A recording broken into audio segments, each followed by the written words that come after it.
Welcome to another Real Estate Talk Show, featuring highlights of the best interviews from our national real estate radio show. Here's another property expert. I was at a seminar last weekend, and one of the questions that some people who were there asked was discounting. We talk about discounting sometimes in the show, and I thought we'd sort of delve into it a little bit more and find out what it means and how you can find out.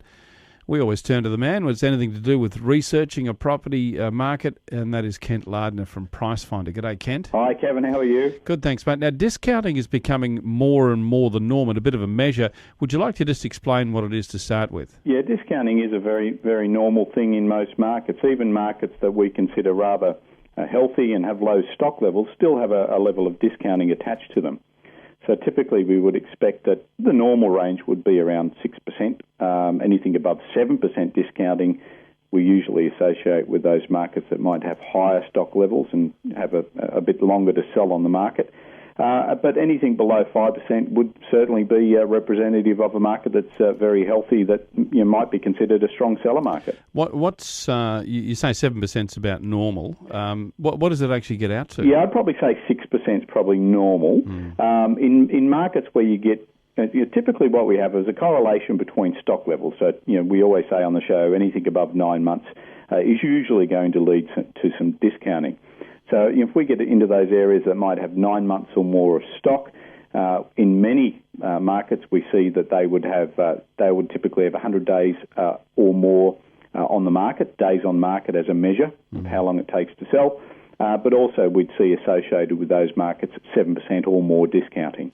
Okay, well now let's have a look at how do we work discounting out. I know it's a very simple process, but where do you get the information from and how do you calculate it? Yeah, typically what we do is we look at the original list price and we track that against the current listing price. Now, some people look at it, the percentage change from the last listed price, but typically the way we like to do it at Pricefinder is we look at the original listing price that may have been 30 days ago or a few weeks ago, and we track against the original list price against what it's currently advertised for. Yeah, that I would imagine would be the best way to do it too, because you can look at the entire listing, not just because at the point of, if you just look at the last price to the sale price, that's pretty much conditioned to the market price. Yeah, exactly. This information too is all available on Domain as well. If you go to the website Domain, you can find all of this information against a given suburb, so you can see typically average days to sell, but also discounting on a suburb by suburb basis.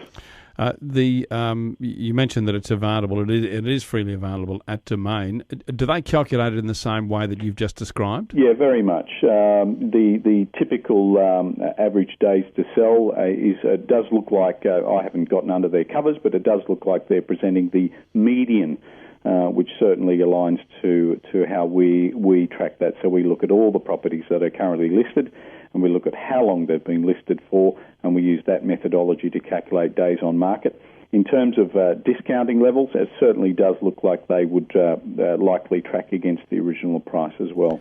It's always false to sort of look at the Australian market as one market because, you look at different markets and the negotiation rate's different, the days on market are different.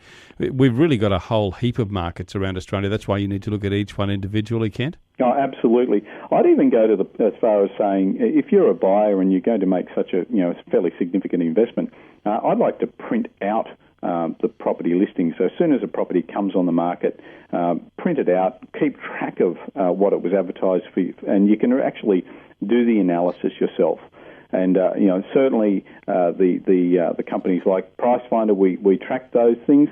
But there's no substitute for doing your own in-depth analysis, and you can get a lot of information from listings, and you can just track it, keep a file, and you can look at properties when they come on originally and see what they end up selling for. Yeah, it's a very good idea too that you actually spend the time to do the research, and those alerts are available at Domain as they are with realestate.com.au, so you can go in and identify the sort of property you're looking at. They'll alert you when one comes on the market, and as Kent's just said, keep a file on it and watch what happens, how long it takes to sell and how much they end up selling it for. Well, it's the least you can do if you're spending $500,000 or more. Putting a few hours in each week is all it really takes.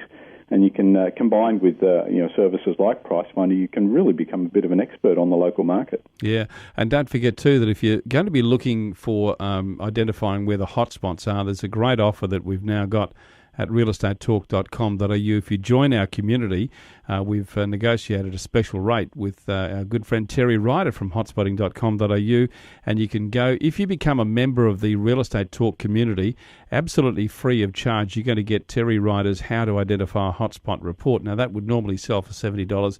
You'll get it free of charge. So go and have a look at that website now, realestatetalk.com.au. Join the community, and that report will be yours free of charge. Kent, thanks for your time. Thank you, Kevin.